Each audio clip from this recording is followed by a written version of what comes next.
Pues yo les voy a presentar algo que es otra cosa, pero también es lo mismo, ¿no? O sea, es lo que es muy interesante de este modelo estadístico, es que se puede aplicar a muchas cosas si uno tiene también un poco de imaginación, ¿no? Entonces, todo lo que hemos estado viendo es calcular esta probabilidad de que se dé C dado que ya se dio X, ¿no? Entonces, pues uno puede definir qué es C y qué es X a partir de los datos que uno tiene. Y hemos estado viendo, sobre todo mucho ayer, pues que C es una especie, ¿no? Que está distribuida en una serie de lugares que están bien identificados a través de una rejilla. Y X son otras especies, o es otro conjunto de lugares que tiene ciertas características climáticas. Bueno, eso lo podemos aplicar, como les digo, a otras cosas. Más que un caso de estudio, yo les quiero hablar un poco en general sobre esta otra plataforma que está basada en todo esto, que se llama Epipuma. Bueno, este es Epipuma 1.0, porque es la primera versión de plataforma en la que empezamos a utilizar los datos de COVID, cuando empezó la pandemia de COVID y estábamos todos queriendo saber qué iba a pasar. Entonces, pues bueno, era así como muy natural si tenemos algo como species. Pues ¿por qué no pensamos que algunos eventos relacionados con COVID son especies? Y las empezamos a modelar con este mismo marco. Y déjenme aprovechar la tecnología, la que pasa es que no sé cómo se funciona esto.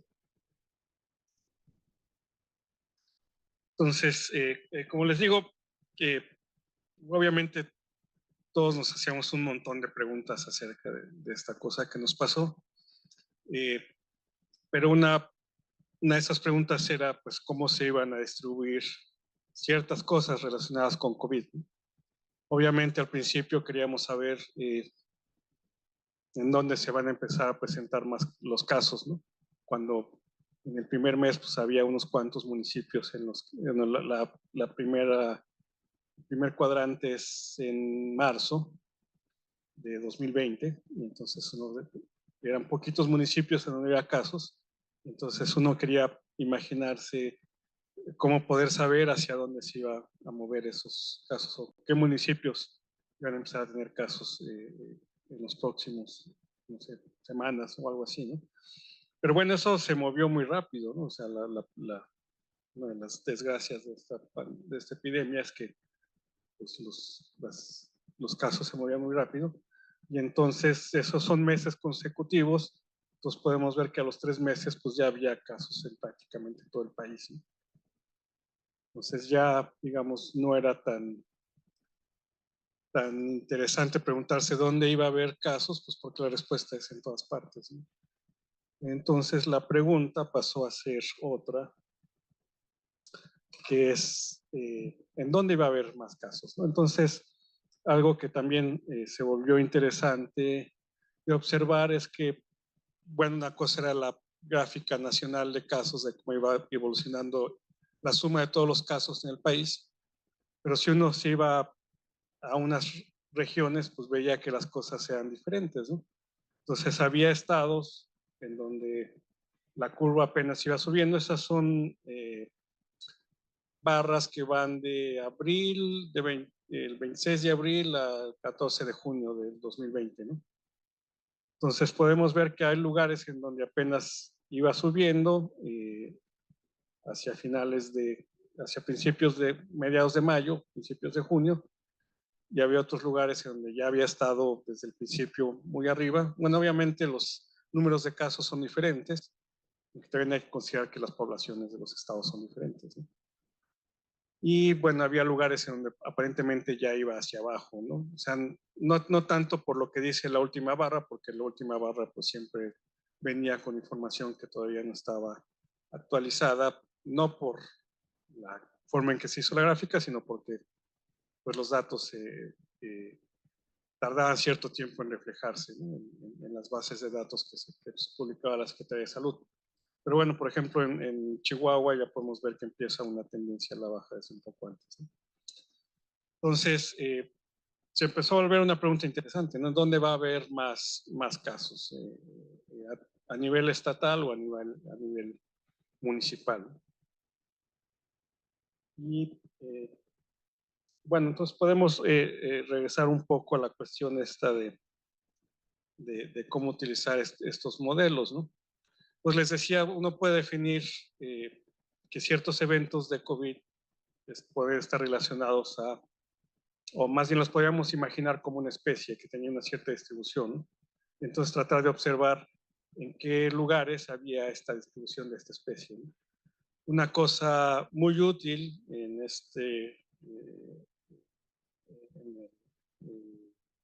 que tuvimos en este periodo fueron los datos, ¿no? Entonces, bueno, ya hemos hablado mucho de la escasez de datos que ha habido, pues, para ciertas especies o para las enfermedades, de lo que nos hemos estado hablando en Epispecies. Y aquí es todo lo contrario. Teníamos una base de datos que se actualizaba, pues, al principio todos los días, después ya con una frecuencia diferente, y que tenía un montón de información, no solamente acerca de cuántos casos había, sino en dónde había casos, clasificados por municipios, en qué fecha se presentaban los síntomas, en qué fecha se registraban los casos, cuando había defunciones, pues en qué fecha se daba la defunción. Entonces, eso nos da un montón de riqueza, ¿no? Entonces, podemos plantear un montón de escenarios o un montón de hipótesis para probar con esos datos, ¿no?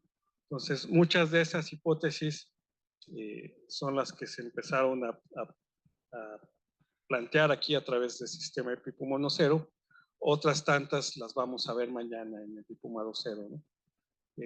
Mañana vamos a ver más cómo utilizar estos datos a nivel, digamos, de cómo, qué factores afectaban a las personas, de acuerdo a la información que tenemos.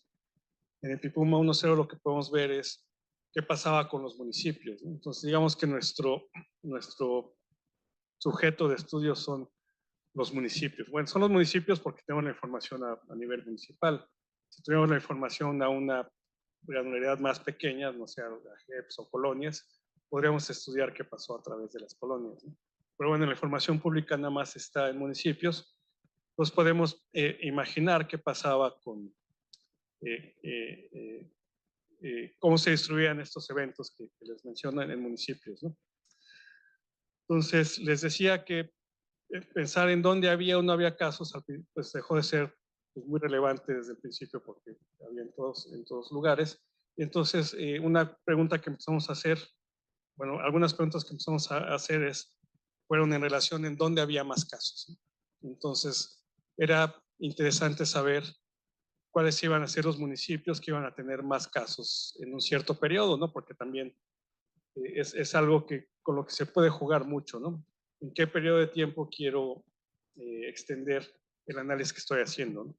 Entonces, uno podría pensar, bueno, ¿cuáles son los municipios que tienen más casos desde que empezó la epidemia hasta ahora? Ese es, digamos, un punto de vista. A lo mejor un punto de vista más útil es acotar ese tiempo, ¿no? Porque, pues, otra vez, la epidemia es algo dinámico cuyo comportamiento va cambiando mes con mes, ¿no? Entonces vienen estas olas, se acaban las olas, después viene un periodo más o menos estable. Al principio aparentemente no había una ola, ¿no? Simplemente había algo que estaba creciendo constantemente.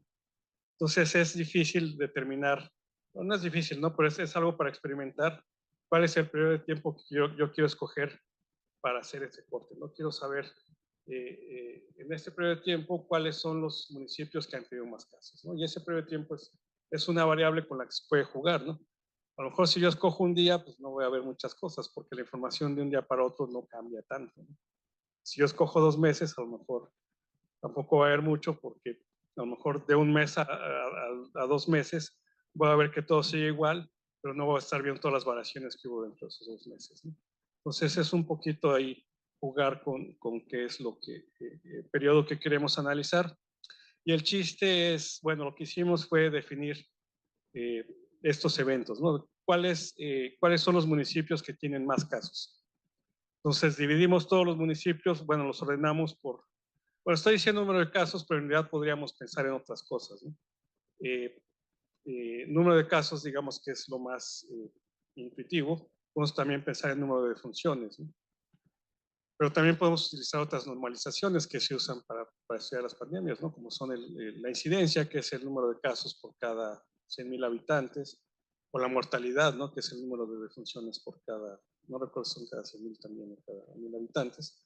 Entonces podríamos definir alguna de estas métricas y ordenar a todos los municipios de acuerdo a esa métrica. Entonces vamos a tener los 2.496 municipios del país ordenados de acuerdo a esta métrica, y vamos a decir que los que están arriba en el decil más alto, los 250 y tantos más, que tienen un número mayor de esa métrica, son nuestra clase. Entonces, ese es un experimento. Y otra cosa con la que podemos experimentar es, bueno, ya que esto es muy dinámico, cómo van a cambiar las cosas, ¿no? ¿Qué municipios van a pasar a ser, de los que están en un estado no tan malo relativo a los demás, van a pasar a ser de estos municipios que están en el estado malo, ¿no? Que están en el decil más alto? Entonces, por ejemplo, ahí puse el municipio 401, que en un periodo anterior estaba en un estado bajo, fuera del top decil, y en el periodo siguiente pasó al decil más alto, ¿no? Entonces, decimos que ese municipio empeoró. Y obviamente para que un municipio empeore tiene que haber otro que mejore, que salga del decil, ¿no? Entonces en este caso es bueno, ya no lo reflejé ahí, pero es el municipio 2200, ¿no? Entonces esas fueron las clases que empezamos a definir, ¿no? Una clase es cuáles son los municipios que están peor, digamos, relativo a los demás. Otra clase es cuáles son los municipios que van a empeorar de un periodo al siguiente. Y otra clase es cuáles son los municipios que van a mejorar.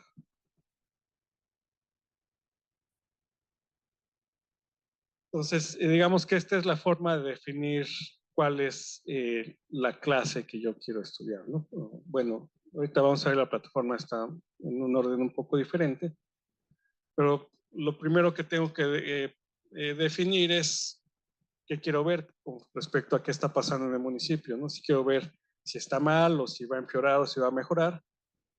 Y tengo que escoger una métrica.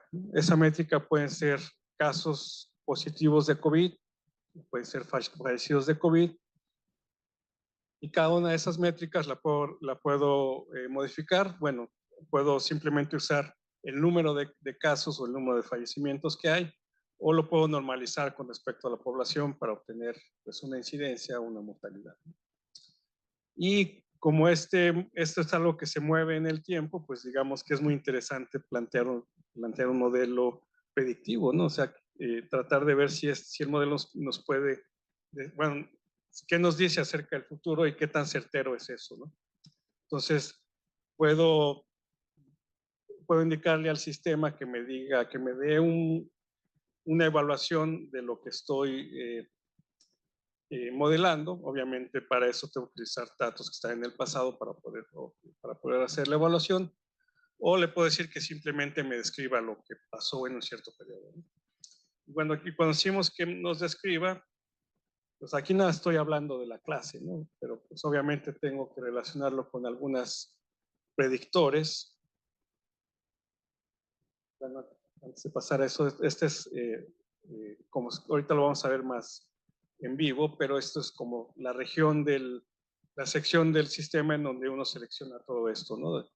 ¿Qué quiero hacer con mi modelo? Es el tipo, qué variable quiero utilizar y cómo la quiero modificar, y qué quiero observar, si son municipios que mejoran o empeoran, y después cuál es el periodo de validación. Cuando yo selecciono todos esos parámetros, me va a dar un mapa que también ahorita vamos a ver con más detalle, que nos dice cuáles son los municipios que están en la clase y cuáles son los que no están en la clase. Bueno, pues les decía que lo que quiero es pues predecir a partir de algo, ¿no? Y entonces lo que conseguimos en aquella época fueron pues, algunas bases de datos. Si queremos describir municipios, pues lo primero que viene a la mente es la información que proporciona el INEGI a través de los censos, ¿no? Nos utilizamos la información del censo de 2010. En el INEGI vienen más o menos 293 indicadores diferentes para cada municipio, ¿no? Entonces, utilizamos esos 293 indicadores, utilizamos una encuesta, no recuerdo exactamente cuál es el nombre formal, aquí la clasificamos como algo de indicadores de pobreza, es algo que publicó el Coneval. Ahí vienen otros 56 indicadores y después también teníamos una encuesta de movilidad, que también ahorita se me olvida dónde la obtuvimos. Pues desde el INEGI en un cierto sentido, pero lo conseguimos a través del Instituto de Geografía. Y ahí vienen otros 12 indicadores que muestran cosas de pues, cuánta gente entra a un municipio, cuánta gente sale de un municipio y cosas de ese tipo, ¿no? Y también tenemos otro conjunto de datos que le llamamos de vulnerabilidad, esa también, tampoco me acuerdo dónde salió, pero ese tiene muy poquitas variables, ¿no? Sí, pero entonces era una iniciativa de la UNAM para tratar de desarrollar un índice de vulnerabilidad para COVID, ¿no? Para su problema era que los lugares más vulnerables no tenían casos. ¿Me explico? Es decir, que como vimos, ¿no? Si tú vas a un lugar en el medio de ningún lugar, en Guerrero, entonces nadie pasa por ahí para contagiar en un cierto sentido, ¿no? Era muy asociado con un Iztapalapa, más bien que un municipio en el medio de la Huasteca o algo así, ¿no?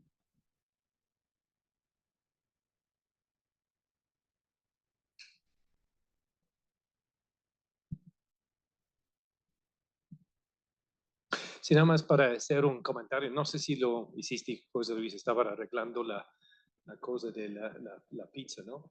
Ese es un enfoque muy distinto y muy compatible o similar a species o epispecies. Species está diciendo que si pensamos en términos de riesgo, a riesgo que este animal está aquí o esta especie, sí o no, pero no está diciendo cuánto, ¿no? Entonces, de esa especie o algo así. El epispecies es lo mismo, aunque nos gustaría llevarlo al concepto de algo epidemiológico. Es decir, que hablando de número, una métrica de cómo tanto es un riesgo, ¿no? Porque simplemente tener presencia de un elemento de riesgo en un lugar no distingue si es muy mal versus bastante mal versus medio mal, ¿sí? Entonces, lo que estamos haciendo con esto es ya usando el concepto de presencia o ausencia, pero ausencia o presencia de un cierto criterio. ¿Qué es el criterio? Como dice José Luis. Este municipio está entre el top 10% de los peores en términos de incidencia de fallecidos, ¿no? No está diciendo que cuántos fallecidos es un riesgo relativo entre el ensemble de todos los municipios, para decir que ese es entre los peores. O, entonces, con los cambios, ese no estaba en el top 10% y ya estamos prognosticando que se va a empeorar y va a ir al top 10%. ¿Sí? Es la diferencia entre un concepto de un riesgo relativo, pero cuantitativo. Es decir, que top 10% de lugares con mayor número de casos, está diciendo que este municipio va a tener más casos que este municipio. ¿Sí? Pero no está diciendo cuántos casos, está diciendo simplemente peor uno versus el otro. ¿Cómo vamos a ver con EpiPuma 2.0? Hay manera para convertir eso a número de casos, ¿no? Pero aquí lo que estamos diciendo es que como cada elemento top 10% de incidencia, top 10% de letalidad, top 10% de número de casos, cada uno estamos imaginando es como presencia-ausencia de un criterio. ¿Estás en esto como municipio o en esta clase o no? ¿No? Pero en ese sentido, se podría decir top 10% de más degradación ambiental, top 10% con casos de obesidad, top 10%, no hay límite, ¿no? Pero lo que estamos diciendo es una medida de riesgo relativo. ¿no? Este municipio o este lugar es peor que este lugar, que es peor que este lugar, ¿no? Pero en distinción a species o epispecies como está actualmente, estamos haciendo un grado o podemos medir el riesgo en términos de un número absoluto, ¿no? Es que número de casos o número o porcentaje de letalidad o que sea, ¿no? Es más o menos claro eso. Así es lo que es muy distinto sobre 1.0. Sí. Bueno, entonces pueden llegar a través de Chilam, obviamente, y está la referencia. También pueden llegar directamente con la URL de pipuma10.c3.unam.mx. Y así se ve la página. Entonces, bueno, obviamente tiene parecido con Species, ¿no? Porque son plataformas bastante emparentadas. Tenemos ahí para seleccionar región y municipios, pero en realidad solo tenemos una región ahorita que es México y la resolución que tenemos es municipios, ¿no? Y la siguiente parte es ya configurar el experimento que queremos hacer. Entonces tenemos, como les decía, que está un poco al revés como yo se los había mostrado, pero aquí lo primero que nos pide es seleccionar si queremos hacer un modelo para describir, que sería el perfilado. Eso lo que va a hacer es pues generar el modelo para un periodo determinado y después simplemente decir cuáles son los scores de las variables, ¿no? Como lo que hemos estado viendo a lo largo de los talleres. O podemos decirle que nos genere un modelo predictivo y entonces lo que va a hacer es tomar bueno, le vamos a decir en qué mes queremos que nos lo valide. Entonces va a tomar lo que pasó en el periodo anterior, va a generar el modelo en el periodo anterior, después lo va a comparar con lo que pasó en el periodo que le estamos diciendo que haga la validación y nos va a mostrar las medidas de desempeño de esa predicción. Entonces, le vamos a decir que sea predictivo porque nos gustan las cosas más emocionantes. Y aquí podemos decirle qué métrica queremos utilizar. Entonces, confirmado y fallecido son los más importantes. Vamos a utilizar confirmado. Y vamos a utilizar número de casos, ¿no? Y vamos a pedirle que nos genere un modelo para empeoramiento. Entonces lo que va a hacer es decirnos cuáles son las características de los municipios que estaban no tan mal relativamente a los demás en un periodo y en el siguiente periodo pasaron a estar mal.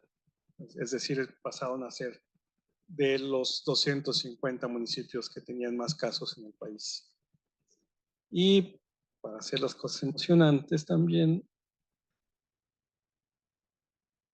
ya no funcionó.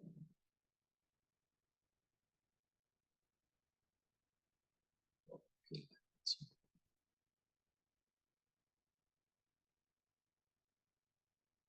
Es un problema es que se encima con se puede hacer más chiquita la.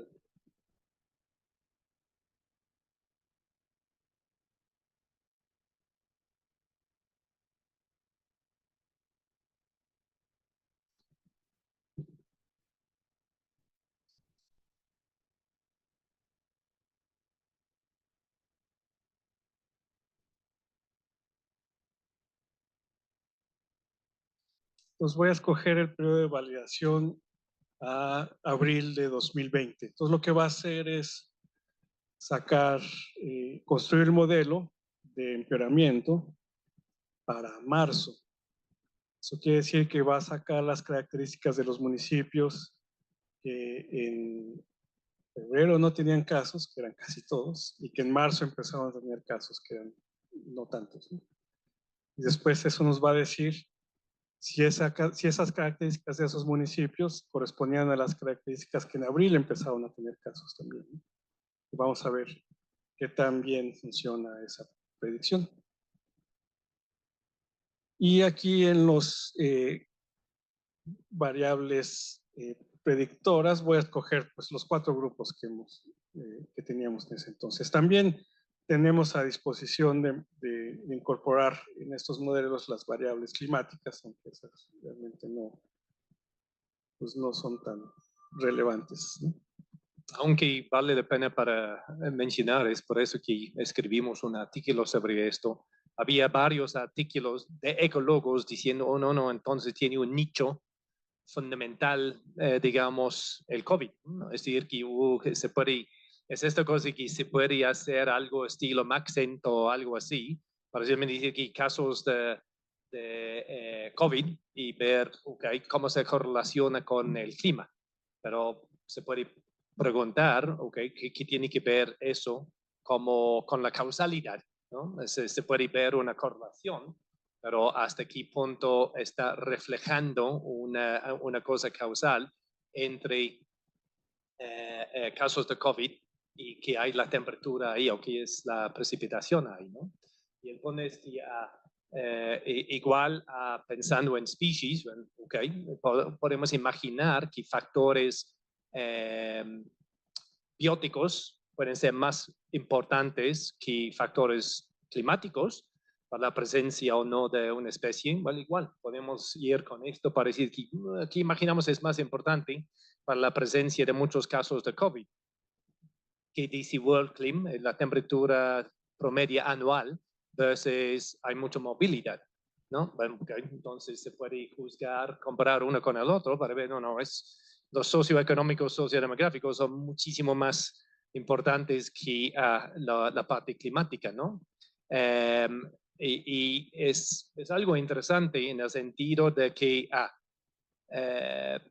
me parece, entonces, de afuera en un cierto sentido, que muchos ecólogos piensan en un nicho como es clima o hábitat. No es como factores socioeconómicos o sociodemográficos o algo así, ¿no?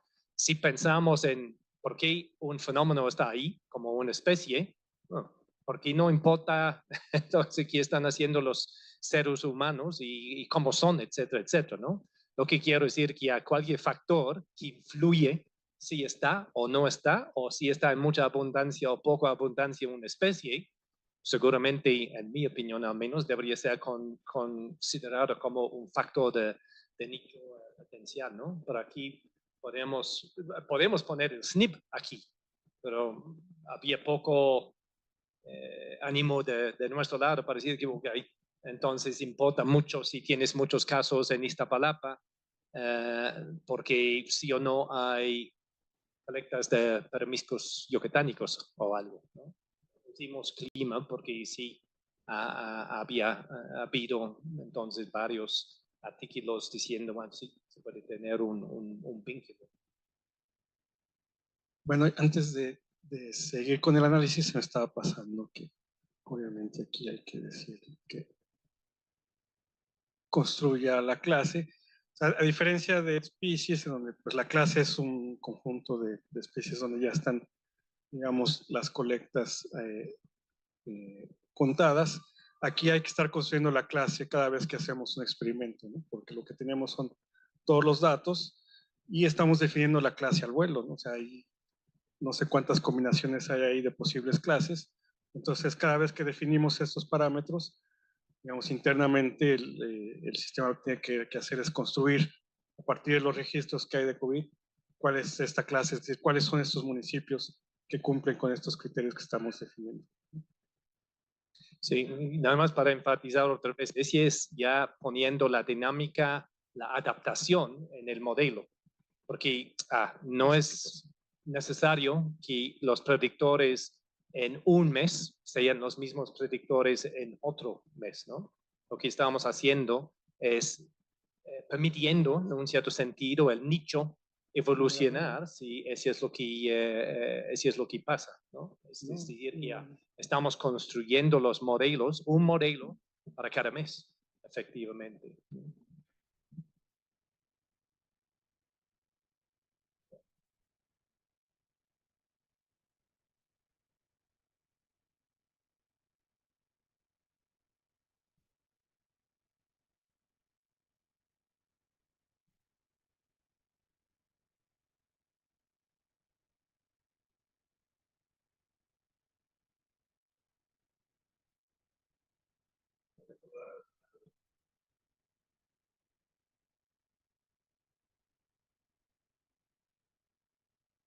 Ah, no, sí, pero eso es para hacer el análisis, pero para hacer el modelo, aquí me tendría que sacar el mapa. Sí.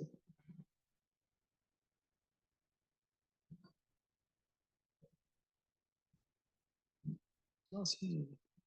Bueno, no sé si alguien más está en el sistema en este momento en línea para evitar lo que pasó ayer, es decir, que okay, si varias personas están corriendo análisis. Ahí. Sí, pero no sale la clase.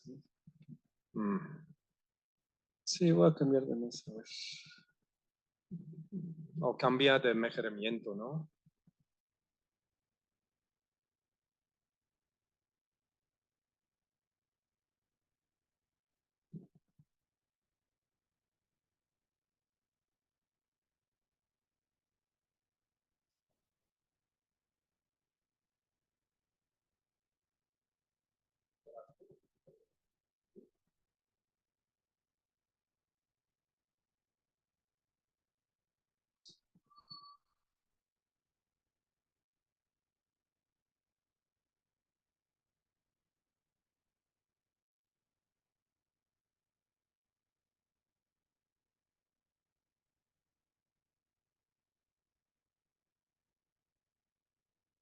Bueno, entonces esa es la clase que se construyó, ¿no?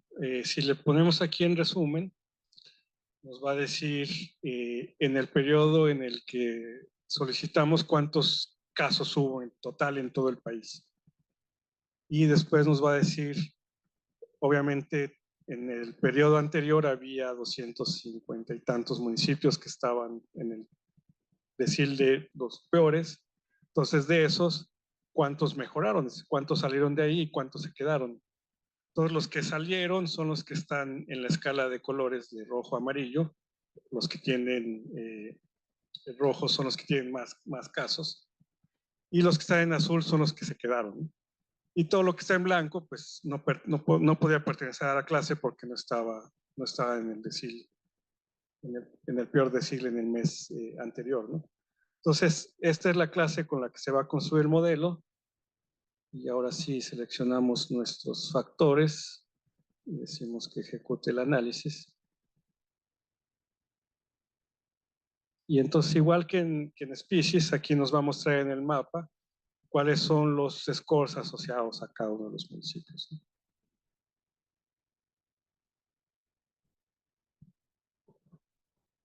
Y al igual que en Species, si le picamos a un municipio, pues nos va a decir cuáles son los factores que tienen presencia en ese municipio.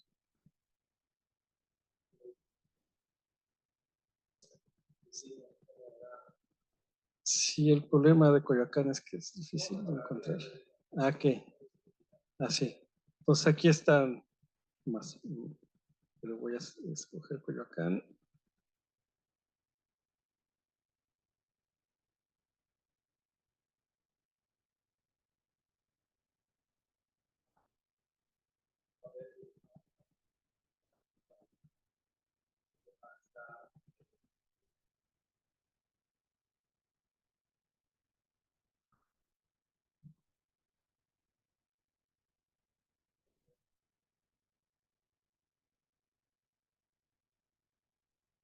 Yo tengo mala vista, no lo veo.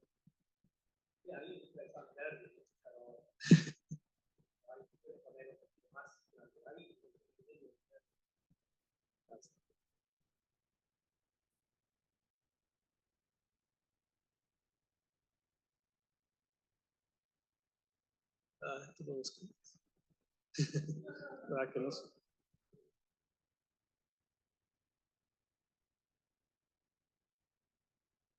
Ah, ok. No, ya aplicaste otro municipio.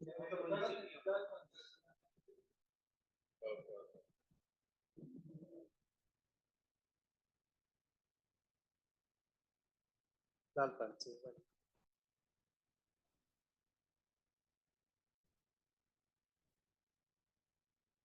Bueno, esas son las variables que tiene este municipio. Sí.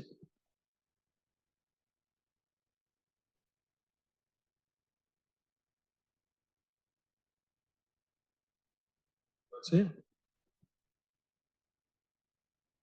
Bueno, ahorita vamos a ver, pero es común en los casos de mejoramiento que los scores son muy negativos. Ya. Y aquí podemos ver, ¿no? Entonces, incluso los municipios que están en el decil más alto de score tienen scores bien chiquititos, ¿no? Y podemos ver aquí que los scores negativos son bastante grandes, ¿no? Entonces, igual que en species, esta curva nos va diciendo para cada decil cuál es el porcentaje de aciertos que hubo, ¿no? Es decir, de los municipios con el mayor número de score, cuáles fueron verdaderos positivos en el periodo que se hizo la validación. En este caso, cuántos municipios mejoraron en el mes que le dijimos, de acuerdo a lo que iba a predecir el modelo, ¿no? Y aquí, lo que pasa es que también me cuesta trabajo identificar los grupos, pero por ejemplo, para este grupo de variables, el porcentaje de aciertos en ese decil es 28%. ¿No? Sí. Y bueno, también aquí nos va a dar la lista de variables que están presentes en los municipios por cada uno de los deciles, y más abajo vamos a tener los scores de todos los municipios junto con otras estadísticas que nos ayudan a hacer un análisis acerca del comportamiento del modelo, ¿no? En particular, nos muestra cuáles son los scores, cuáles son las contribuciones positivas, las negativas, y cuáles son las variables que contribuyeron con más score positivo y con más score negativo. Y al final, pues los scores, los épsilons y los conteos de cada una de las variables. Bueno, entonces, aquí, por ejemplo, bueno, vas a ordenar por epsilon, ¿no?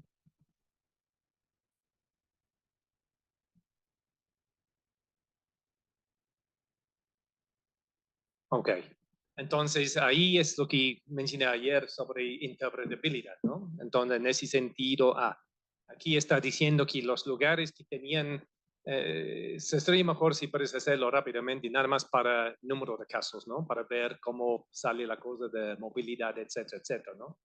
Pero lo que está diciendo es precisamente el perfil de aquellos lugares que entre abril y mayo, entonces mejoraron relativamente, ¿no? No es que tenían menos casos, simplemente que tenían menos incremento, entre comillas, en casos relativo a otros municipios, ¿no? Había un mejoramiento en unos y empeoramiento en otros. Pero lo que está diciendo esto es que los que eran los factores principales asociados con aquellos municipios que tuvieron un mejoramiento relativo y están asociados con precisamente con educación, ¿no? Entonces, pero luego es un poquito como preguntando cómo el clima afecta la distribución del índice, como el porcentaje de población de 18 años y más con educación postbásica,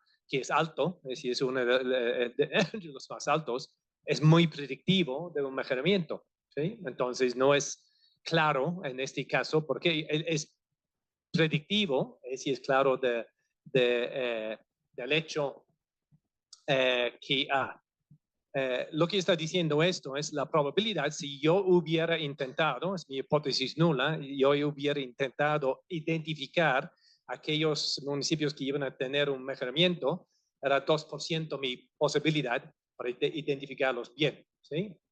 Pero el punto es que, si voy a nada más los municipios que tenían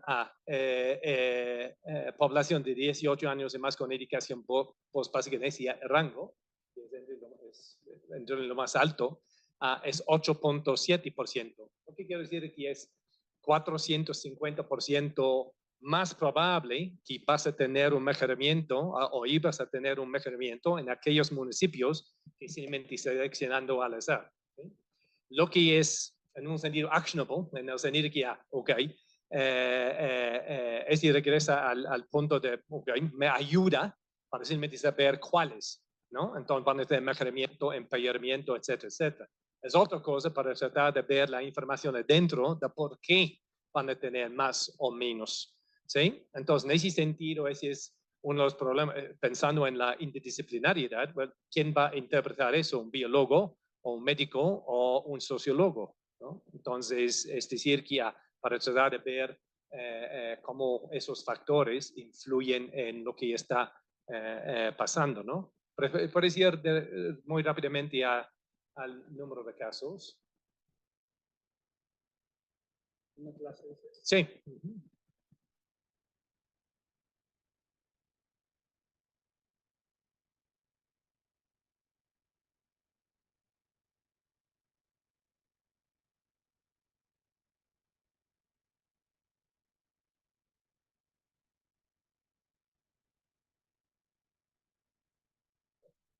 Sí, igual. Oh, bueno, no, más mal, al inicio iba a decir. Sí, como otro vez 2000, eso. Sí, cualquiera.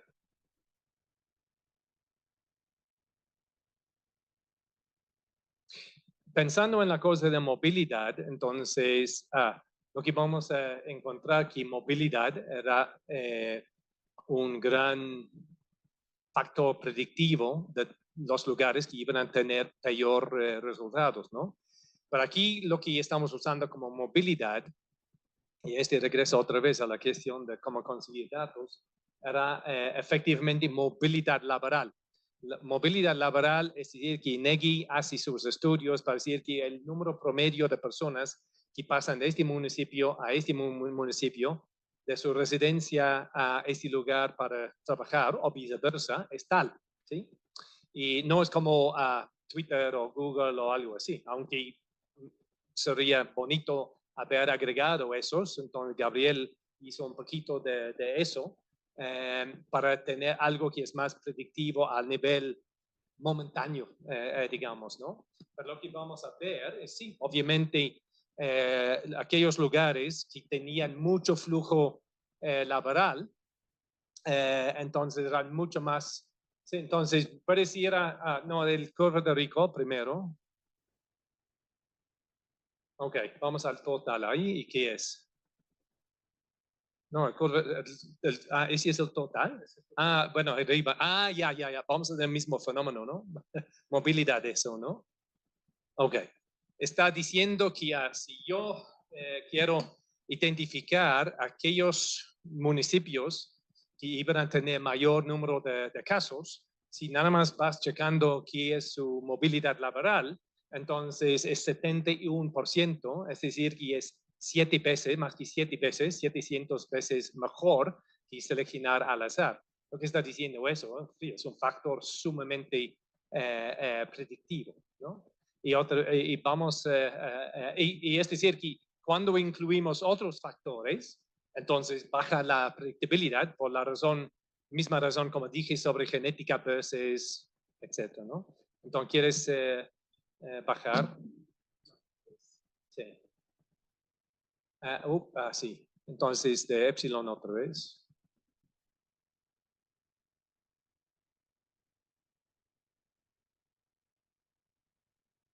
Ok.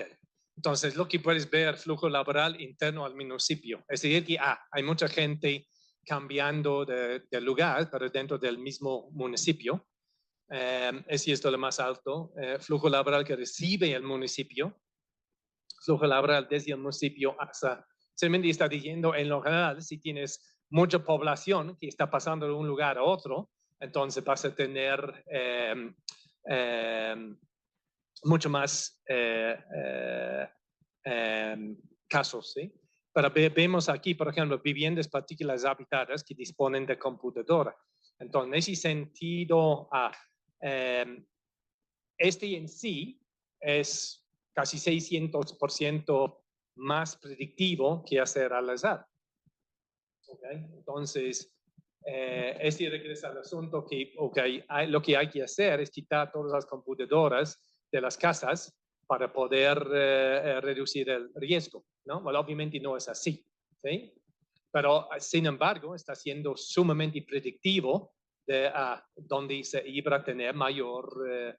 Entonces, en ese sentido, obviamente uno puede imaginar mucha población, más casos, pero lo que está diciendo eso es más allá que eso, ¿no? Lo que quiero decir que hay factores socioeconómicos donde es el porcentaje, porque el porcentaje de gente con Internet no tiene nada que ver con el número con Internet, ¿sí? Entonces, en ese sentido, hay muchos factores que son lo que llamamos intensivos, es decir, que están asociados con proporciones o porcentajes que son muy predictivos. Entonces, en ese sentido, está diciéndonos algo sobre el perfil socioeconómico, sociodemográfico de aquellos lugares donde había más peligro, ¿no? Entonces, en ese sentido, cuando pensamos en el concepto de vulnerabilidad, en la pandemia, el mejor lugar para estar en México estaba en las montañas, ¿no? En Guerrero o Oaxaca o algo así. Entonces, llevo un buen de tiempo para llegar ahí. Entonces, tener casos, ¿no? Entonces, pero este obviamente se puede aplicar, entonces, pensándolo con, no sé, hay que ver si 69,000 casos de dengue, o pensando en los datos del IMSS, simplemente alimentar el sistema con eso, ¿no? Donde podemos ir, ese es el top 10% de municipios con mayor riesgo, de mayor casos de dengue, por ejemplo, ¿no? Entonces, en ese sentido es una perspectiva epidemiológica un poquito distinto a epispecies, ¿no? Pero epispecies mismo es donde hacemos A versus B, ¿no? Entonces se pone esta funcionalidad dentro de epispecies o simplemente se convierte epipuma para hacer dengue en lugar de nada más COVID, ¿no? En un sentido no importa. Pero lo importante en un cierto sentido es simplemente la maquinaria atrás. Y luego es una cuestión, well, ok, en temas de front-end, para un tomador de decisión, ¿qué prefieres ver? Algo estilo esto, donde puede tener letalidad, mortalidad, o en epispecies, o ponemos letalidad, mortalidad en epispecies. ¿Sí? Es una cuestión de experiencia del usuario en un cierto sentido, donde se va. Pero no importa si es epispecies o species, o epipuma, lo que está atrás, la arquitectura de datos y el middleware es absolutamente uniforme. Simplemente cómo desplegamos los datos al usuario final, ¿no?